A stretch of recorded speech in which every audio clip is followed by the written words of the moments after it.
Welcome to Chicago Jewish Cafe.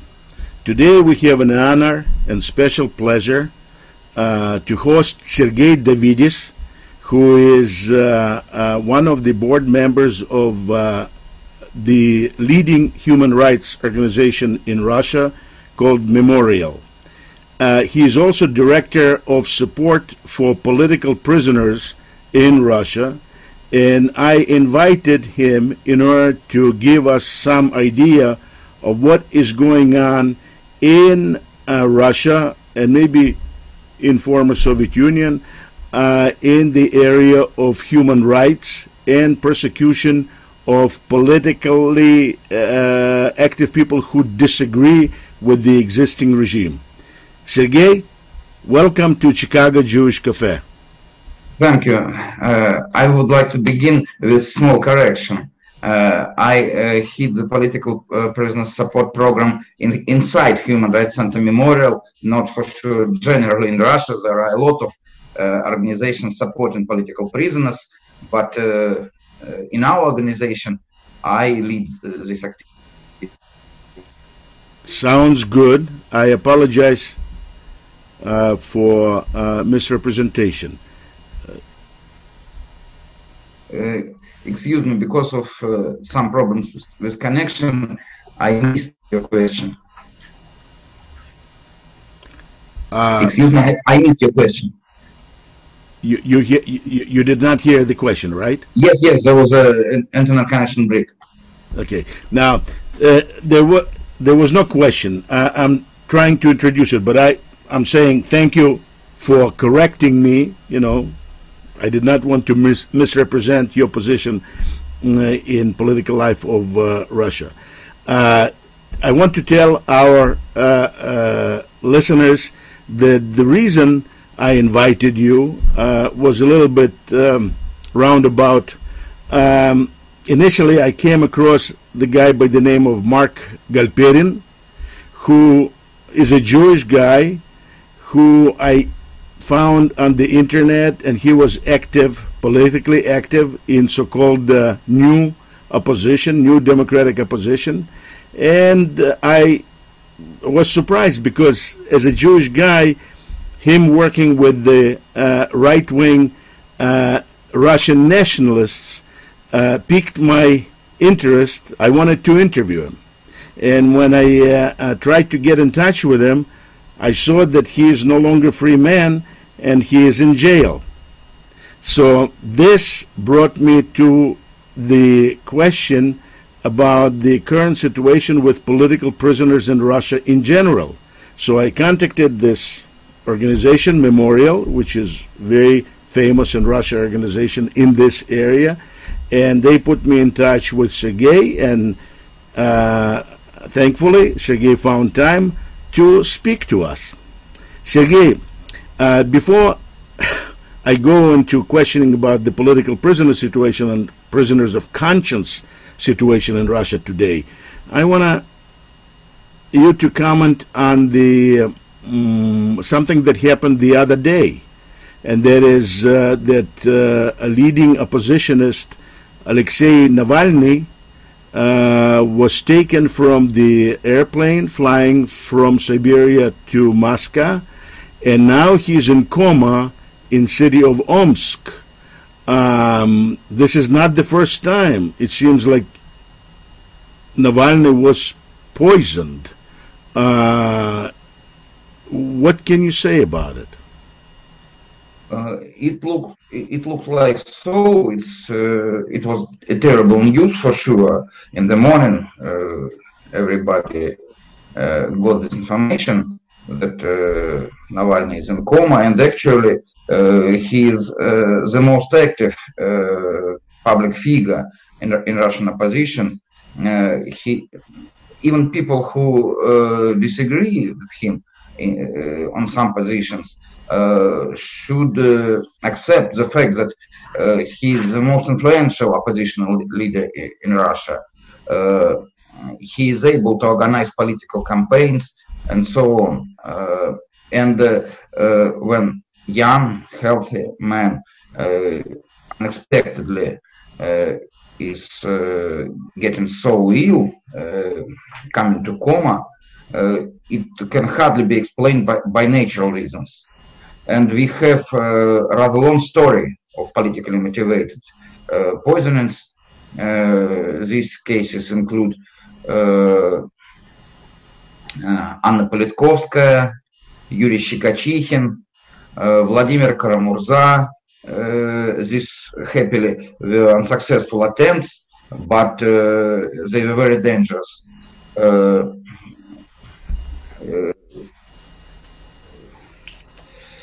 Petr Verzilov 2 years ago. So it looks very plausible that it's an attempt to poison Alexei Navalny. We don't know whether they wanted to kill him or just to make him disabled, prevent him from participation in this autumn election campaign. But it's very dangerous, and everybody wishes Alexei to get well as soon as possible. Normally, when a government of authoritarian society does things like this, it means that they feel that they're weak, that they cannot fend off the attack from political opposition. I would say that answer is both yes and no. For sure, if they act this way, they're afraid of Alexei Navalny and they want to take him away. But it looks so cynical. Everybody understands what it means, but they don't. They are not afraid to do it. They are not afraid to be hated by a lot of people, to be they don't afraid that everybody understands what happens, and it means not afraid. So it's a balance here, and let's say so. I don't remember the word. They dare to do it, and it's a pity. Mm-hmm. It can be compared with Belarusian events of the days. They dare to beat all the people protesting, peacefully protesting against them. They don't dare to torture them. Everybody understands that their power is unlawful and it relies only on violence. But there is no problem for Lukashenko and his regime. And we see similar thing, not the same, but similar thing here. Mm-hmm. Now, would like to get back to the original intent of the interview and get your impression about the general situation of political individual freedoms in Russia today, especially in terms of the status, the number, and the type of political prisoners that exist in the country. What can you say about it?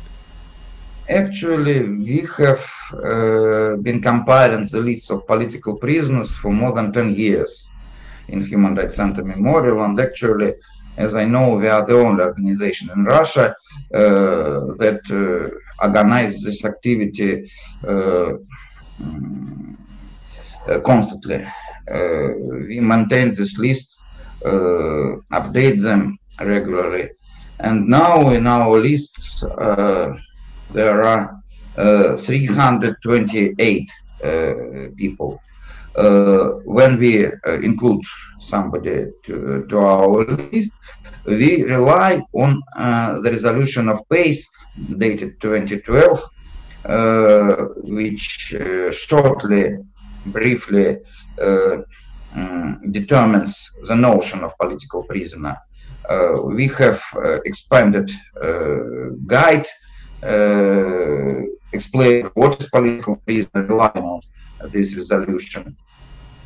We exclude from the from this notion the people who called for violence or used violence against people.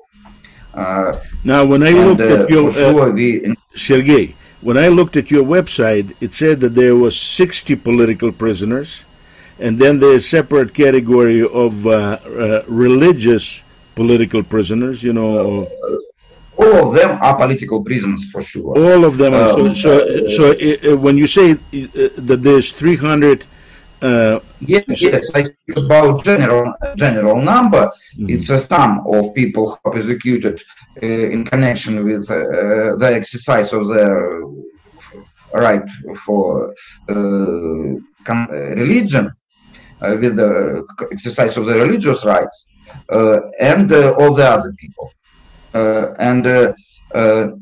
The most part of these people who are included in our list are people who are persecuted because of the religion. But I should mention in the very beginning that our lists are not complete. We include somebody in our list only when we can study the case, we can get some materials of the case, when we are sure that this person hasn't called for violence and used violence, or belong to an organization that advocates the use of violence. Yes, for sure. But because when I looked at the list of what you categorize as religious political prisoners, there were many Muslims, you know, that many of them were affiliated or supportive of the violent Muslim groupings. No, for sure not. There are a lot of violent Muslim groups, and for sure we do not include them in our list. Yeah. And mainly in our list are members of Hizbut Tahrir party. And it's legal in the United States, it's legal in the most part of European countries, besides of Germany. But it's, I would say so, a kind of umbrella structure. And German authorities forbade them for some anti-Israeli and anti-Semitic expressions, and they were absolutely right. But in no case we have studied in Russia anybody of people who were sentenced for participation in Hizbut Tahrir party called for any violence against Jews or anybody else. Generally, Hizbut Tahrir party in the world declares that it's a peaceful organization, and actually they do not use violence. But somewhere probably they call for violence, but not in Russia. And anyway, we study each case. And in our situation, if we begin to speak about this Muslim group, because actually it's the largest group of political prisoners in Russia, Russian authorities are afraid of any horizontal coalition, unification of people, especially when these coalitions are connected with foreign countries. And they persecute both Jehovah's Witnesses or readers of Nursi, Turkish intelligence books, or Jehovah's Witnesses. And common feature that unites these organizations is that they do not depend on the state and have some connections with foreign countries. The headquarters either are or are believed to be abroad. And if you speak about the Muslims, actually, the state probably really is afraid of Muslim extremism, Muslim terrorism, but they are not able to effectively fight against it. But in many cases, they are not able. It's much more simple to persecute people who try to publicly to act publicly. They try to involve people in their religious thinking, to discuss their religion. They call to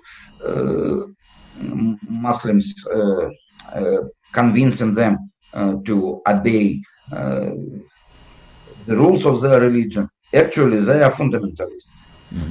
And for sure, we do not agree with their views. Their dream is the world caliphate, but they are devoted to peaceful means. That's the most important consideration, right? Yes. That's the difference. And they are sentenced in Russia for participation in terrorist organization. Russia is now there are two organizations, Uzbekistan and Russia, where Hizb ut-Tahrir is considered as terrorist organization. But in our close social structure, there are not so many possibilities for Muslim youth to socialize. They see unfair society. They see no social lives. And they look for truth, for justice, trying not to lose their identity, their Muslim identity. And they find Hizb ut-Tahrir party. They do not go to Islamic State. Some of them go, and for sure, it's awful choice. But some of them go to peaceful organization, which is devoted to political means of activity, that tries to convince people. And the state persecutes them and considers them as terrorists. And the longest prison term the member of Hizb ut-Tahrir or declared member of Hizb ut-Tahrir has got is 24 years. Just for peaceful... For what? Just for peaceful 24 years? Yes, absolutely. No, in no case we have studied, and we have studied dozens. There are 192 people in our lists belonging to this organization. And generally, there are more than 300 people sentenced to real prison terms for being charged of participation in Hizb ut-Tahrir party, up to 24 years. In no case there were any weapons or ammunition or something like, no calls for violence. Actually, they analyze their doctrine and say that the first step is conviction, the first step is involvement of people in their activities, the second step is peaceful change of the state to caliphate, and on the third step, when Allah allows to happen, this caliphate is allowed to fight with arms, but it's some unseen future. They don't try to take any arms now, but the state declares so. They want to organize violent displays of the authorities, change constitutional order, and so they call Hizb ut-Tahrir terrorist organization and sentence them.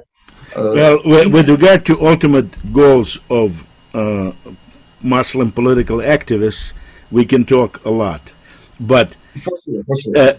But of interest to me is persecution of Jehovah's Witnesses. Yes. They don't have any inclination to violence. Why? Why are they persecuted? Actually, it's a very strange story. Probably you know that even Vladimir Putin once, when was asked about this, answered, "I don't know. I think they are also Christians." Actually, it's agreeable position, but it doesn't matter. They're absolutely peaceful people. the organization was banned as extremist organization. It was nothing in Russia to declare everything extremist. Extremist book, extremist views, extremist calls for extremism, or extremist organization. Jehovah Witnesses are declared in Russia Yes, to be extremist organization. On what basis? Actually, there was. I mean, they disagree with the Orthodox Church, clearly. They disagree with the Catholic Church. Obviously, there are a lot of denominations in Russia, religious denominations, who doesn't agree with Orthodox. We lost you. I wanted to say that actually we have a lot of different churches. We have Muslim religious institutes, Jewish religious institutes, Buddhist religious institutes. We have a few Orthodox churches, not only main Moscow Patriarchy. And for sure, Moscow Patriarchy has a lot of preferences, but it's not forbidden not to belong to it. And I don't think that the reason is just some fear of competition from them. They're much smaller, and actually absolutely different people come to them. People different from the people coming to Russian Orthodox Church. Official explanation was that some regional communities were forbidden earlier, and they were forbidden because of extremist calls in their books, like their religion is better than other religions. So it's like what? Like what? Some hate speech to say so. We have a special article in our criminal code forbidding to humiliate anybody by stating that he's worse than somebody else due to his religion and so on. But for sure, any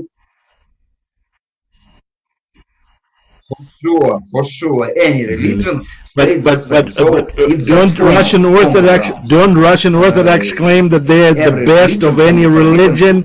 Based on yes, exactly.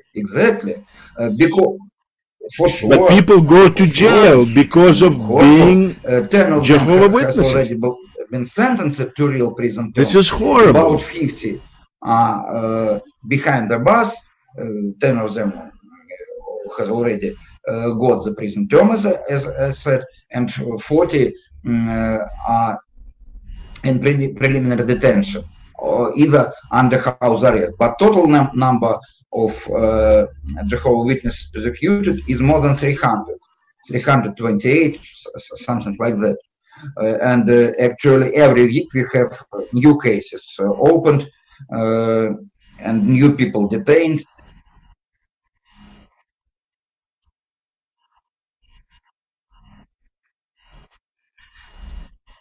This is so strange. I mean, if being Jehovah Witness is being a member of extremist organization, and that organization is prohibited, then why not arrest them all and put them in a huge labor camp?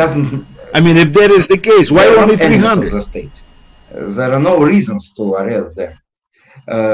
It is a bureaucratic machine. I think. Even from the point of view of our state, it was a mistake to declare them extremists, because it brought even to the state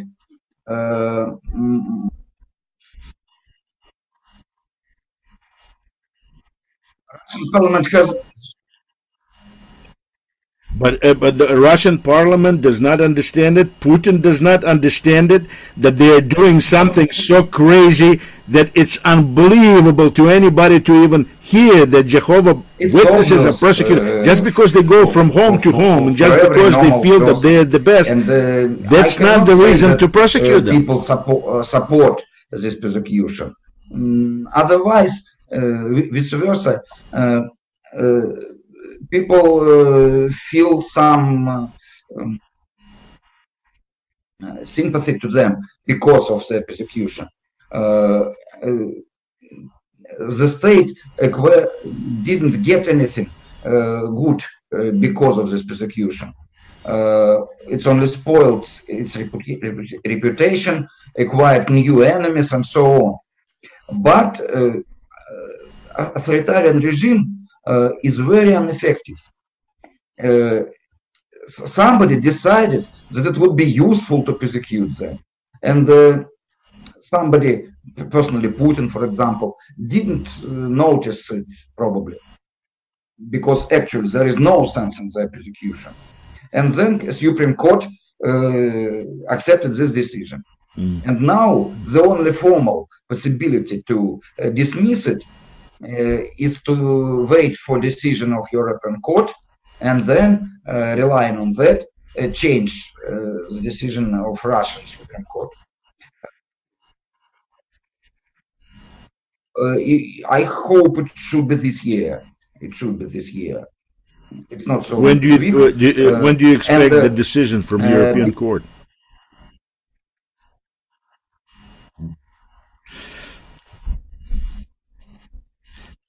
Russia is not that bad in order to look so horrible when we talk about things like this. You know, it's not Soviet Union, thank God, you know, but persecution of innocent, peaceful people that do not harm anybody, that have their own idea, you know. Something about, look, 80,000 or more of Jehovah's Witnesses, but only 320 are persecuted. So they persecute people who participate in any activity, and it's a mean to get to write good reports and get awards for regional departments of Ministry of Internal Affairs, and Investigative Committee, and so on. So they compete. We have found 5 extremists in our region this month.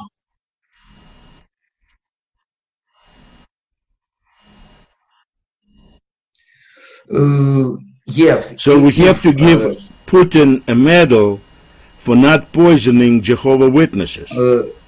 It's very... because he's poisoning other dissidents, other opponents. Activity when they poison somebody. They have special aim, and they do not do it every day. But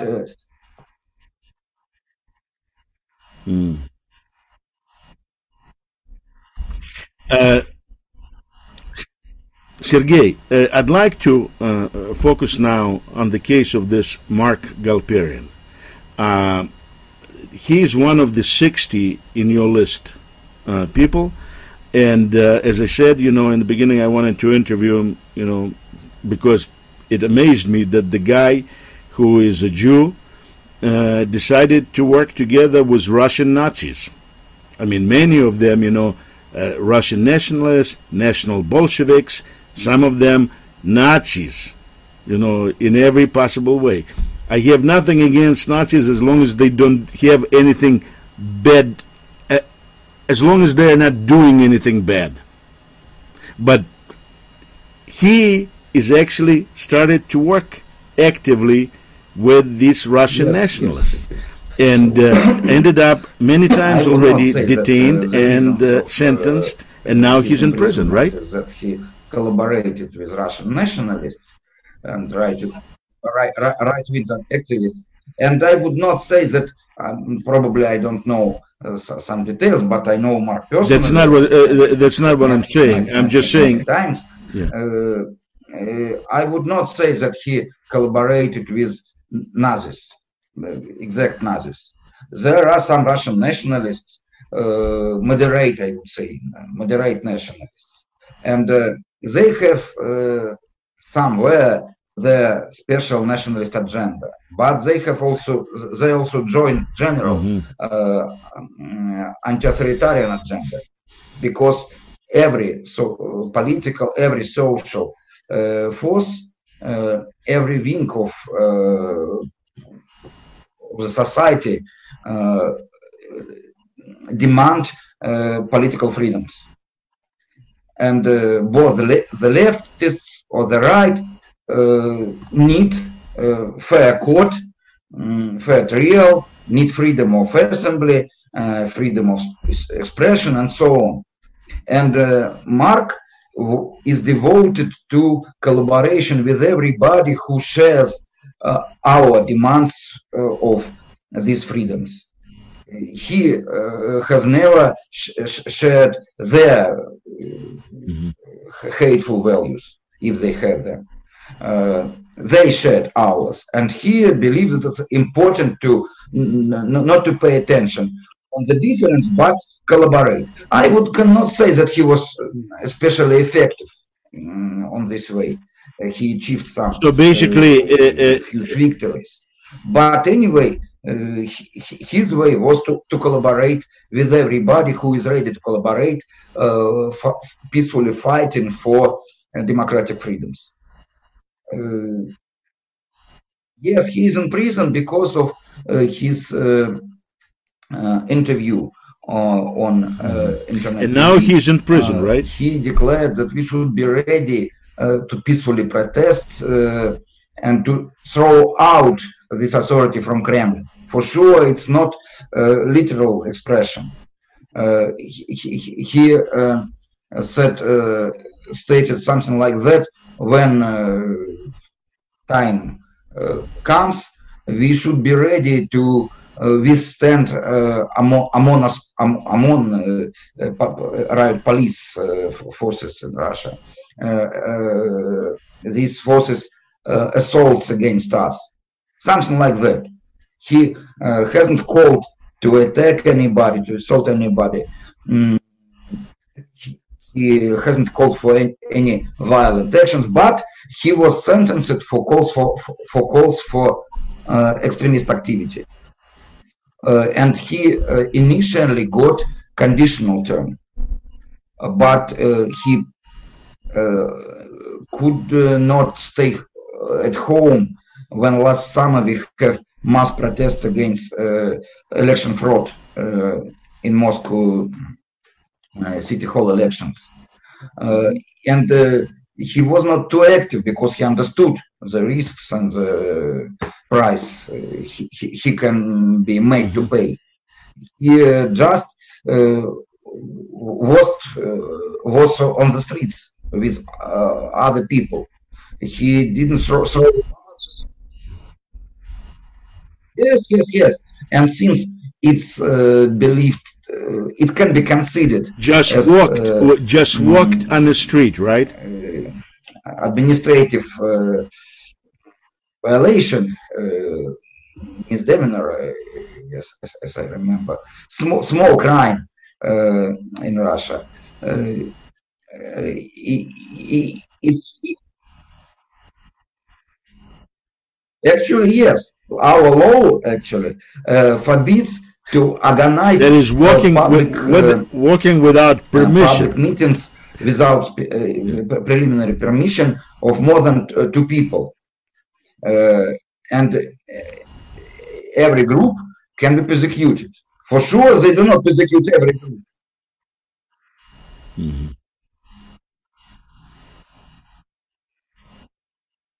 But my understanding is that they detained him when he was just one. He claims that other people were not even with him. Moreover, even if you write on Facebook or somewhere else on internet that there will take some public events will be held. It's considered to be organization of unlawful, unauthorized public event. Just mentioning that something is going to be happen can be considered as organization of this event.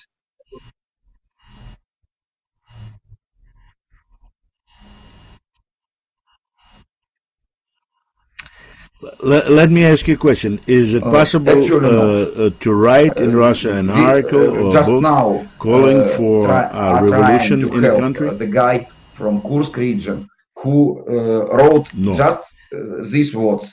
He called for peaceful revolution. It was written, peaceful revolution. It was explained that I call for peaceful revolution. But special experts explained that revolution cannot be peaceful. So he called for violence and he got 5 years in prison. Yes, it's possible. Is it possible to call for radical reforms? Not all the people are so why wise, he did not replace so cunning. peaceful revolution with radical reforms? For sure, they have constitutional right of freedom of expression, and they want to use it, to exercise it. And our persecution is selective. I think a lot of people who call for revolution will not be persecuted, especially if they're cautious enough and explained it better that they call for peaceful revolution.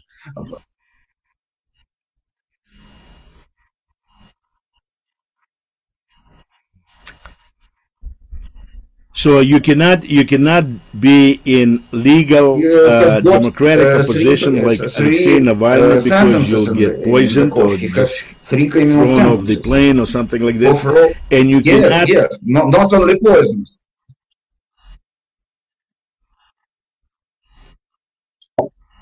Navalny, yes, it's. I understand that. I understand that 4 days from now he was supposed to show up in some court.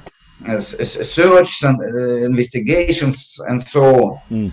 So it was not effective, so they decided to poison him.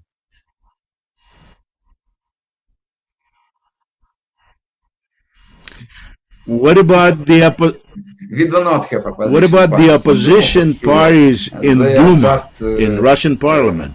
What do they say about all of that? Imitations. They can sometimes very mildly criticize some social steps of the state or something else, but only because they are allowed to do it, and it's useful for the authorities as general because it splits the public attention and drains some public support from Navalny or any other real opposition, which is not allowed to be in Duma.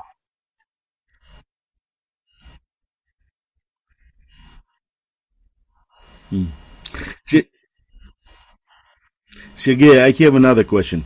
I understand that your organization, Memorial, compiled or compiles or continues to compile the list of political prisoners or politically prosecuted people throughout Soviet history and now. And our Human Rights Center, Memorial, and we are a part of this huge international memorial society, but our activity is connected with current human rights violations.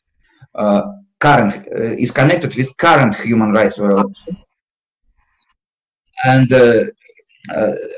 this historical memory, enlightenment, and so on are the fields of activity of historical memorial. But for sure, we are together and we are toughly connected, but it's not the same organization, I would say so. Okay.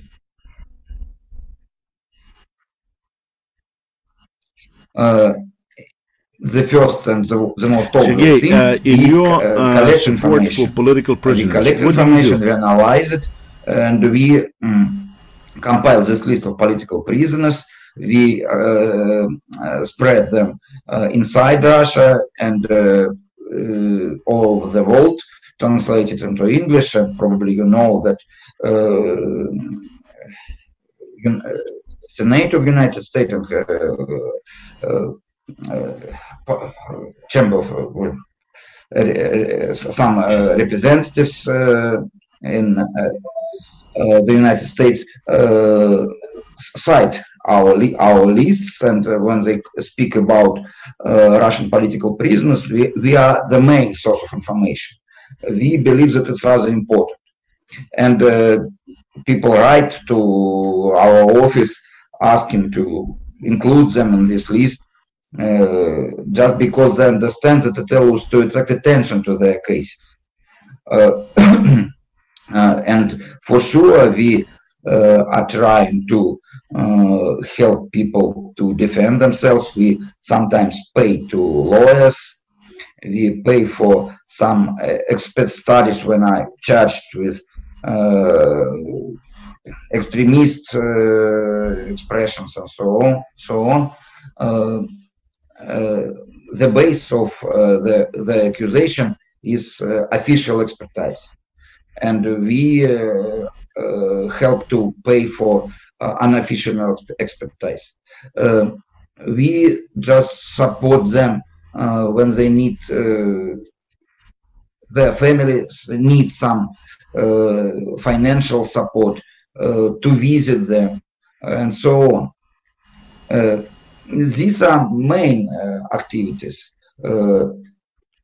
Public advocacy, both inside Russia and abroad, collecting and spreading information, and direct support, both defending their rights and helping their families and themselves.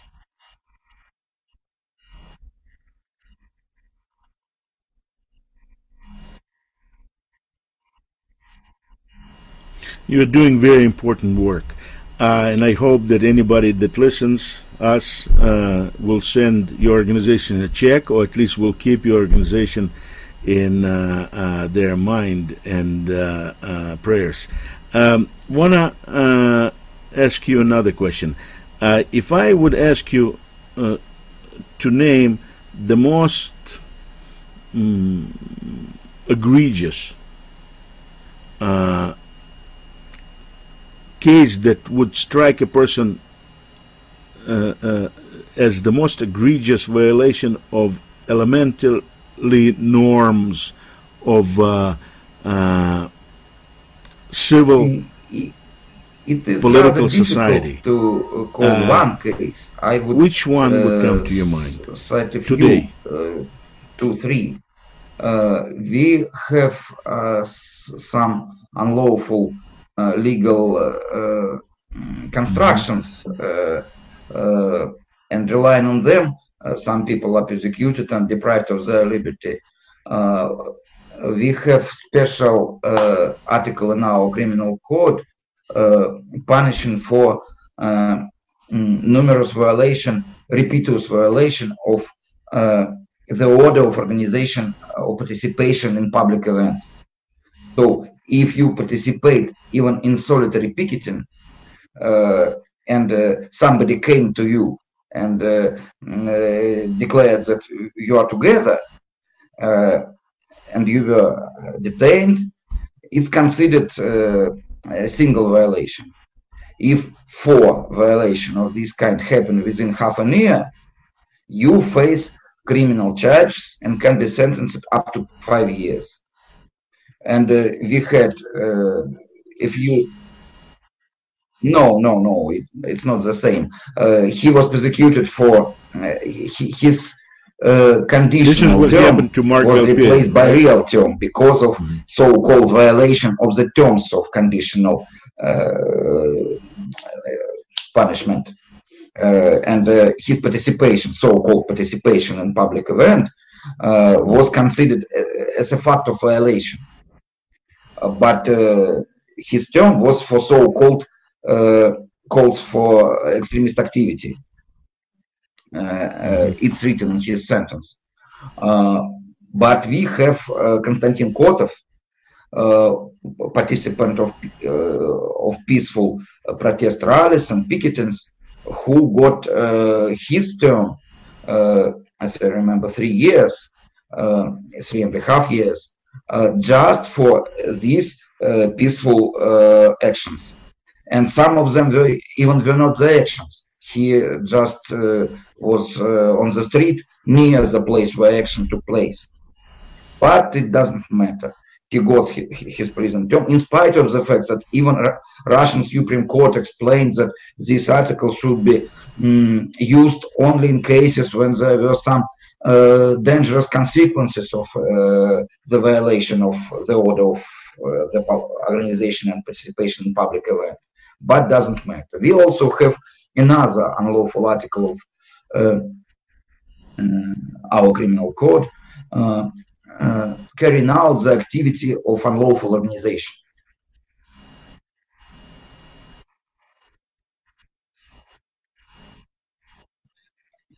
Konstantin Kotov. You said that he got 3 years. I see on your website that he got only 1 year and 6 months. Decreased his term, but right. Initially the term was longer. And Anastasia Shevchenko participated in Открытая Россия movement, the civil movement organized with active participation of Mikhail Khodorkovsky, but it's real Russian organization. There are a lot of people.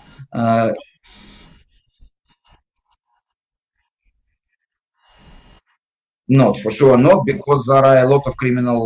by the way, not a lot, but can Khodorkovsky one criminal come case back to Russia today is reopened against and not him. be molested? He has charges against him and so on. So no, he cannot.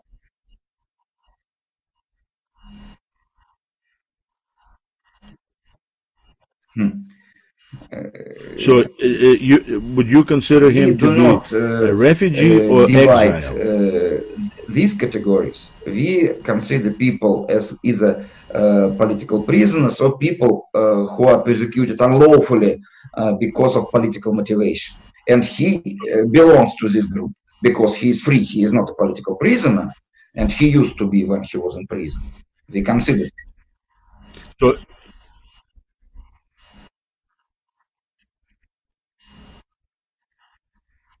but he is also exile. I have to say, the exile is much more difficult than any being a political prisoner or any prisoner. Precisely because sure. It's never free, taken but he cannot return. As to be severe. A person is free, he can travel, he can speak, he can do. But what is inside of him is completely different thing. It's and difficult that to is compare, hell inside. For sure, conditions in Russian prisons. Something that prisoner so does not awful experience. That, I think that it would be better for every prisoner.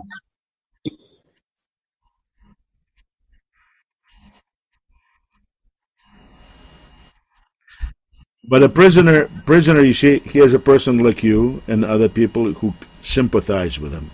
A prisoner, he has other prisoners around him, that are in similar situation. And a prisoner also is at home, in his home country, in his rather culture. Difficult and subjective distinction. For sure, there is huge difference between them, and we can find pluses and minuses. But I think the most part of people who are unlawfully deprived of their liberty would prefer to flee for some time until the Putin's regime falls, as they hope. It's a very unpleasant thing to stay in Russian prison, especially long term. So about Anastasia Shevchenko, let me finish. And this law supposes that I can understand. 3 times exercise acts of carrying out of activity of this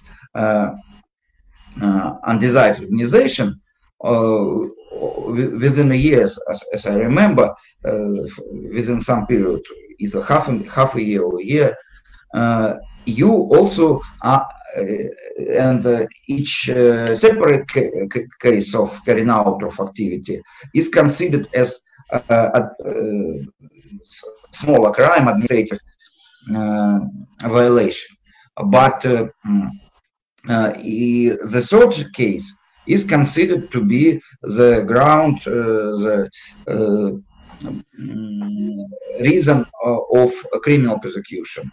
And Nastya Shevchenko participated in some public debates, participated in some discussions, participated in public event. I don't remember about what, but something peaceful. And she did it on behalf of Open Russia.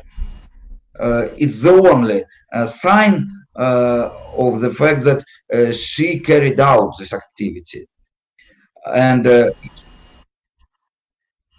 I try to explain Open Russia is civil society. What is Open Russia? Civic movement inside Russia. And we have another unlawful law that allows our General Prosecutor's Office to call any foreign organization undesirable and forbid this activity in Russia without any explanations. There are about 20 organizations in this list, including National Endowment for Democracy, IRI, NDI, and many others. And they included in this list Open Russia movement. Yes, it is a foreign organization. I gave the example to National Endowment for Democracy is a foreign organization. Ungroundful compiling of this list. What are the reasons to? They just include in this list all the organizations they don't like. So they just put all of these organizations that they don't like together. Called Open Russia, as they declared, registered in the United Kingdom. There are no signs of this organization in registers of the United Kingdom, and anyway, it is British organization, whether it exists or not. And they declare.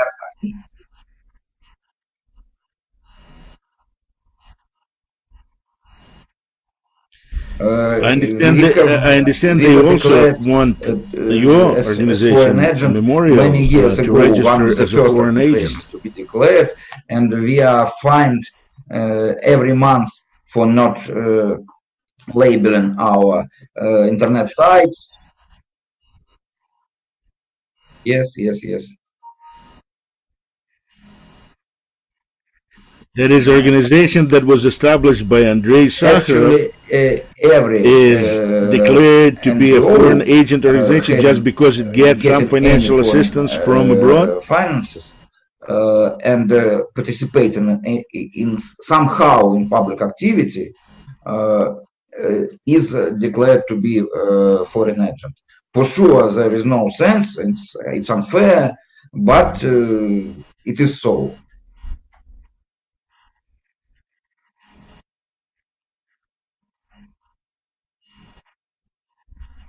Mainly they are forbidden, and active members right-wing organizations, Russian nationalist organizations included. They do not get foreign finance. But the government does not demand that they register as a foreign organizations. And political organizations cannot get them generally. Well, okay, can't win them it's all. Forbidden. So only NGOs can get them, and if they participate in any public activity, and it doesn't matter what do you do. If you try to influence public opinion or authorities or appeal to public opinion, it's considered to be political activity. For sure it is not in general understanding, but in understanding of our law it is political activity, and so you should be considered as a foreign agent.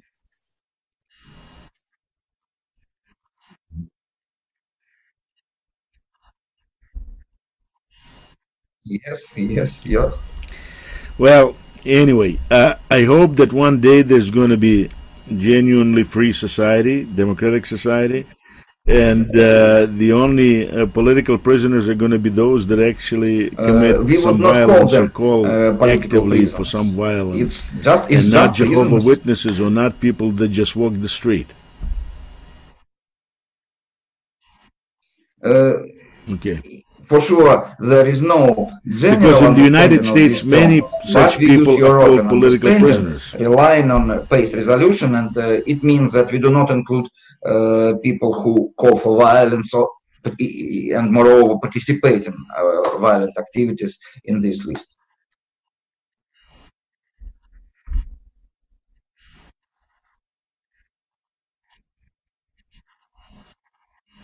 Sergey, I want to thank you very much for your You time are welcome. Thank you and very much for your for kind what you are invitation, doing and and excuse for me for my being with bad English us. without any And I practice. I hope hope to I talk was to you again understood. sometime in the future.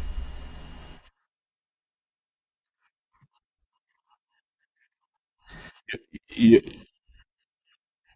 your English is great. I understood you, and I hope that our viewers will Excellent. understand you as well. If they Thank don't you. understand what you are saying, they can write to us and we'll explain it to them in writing. Thank you very much.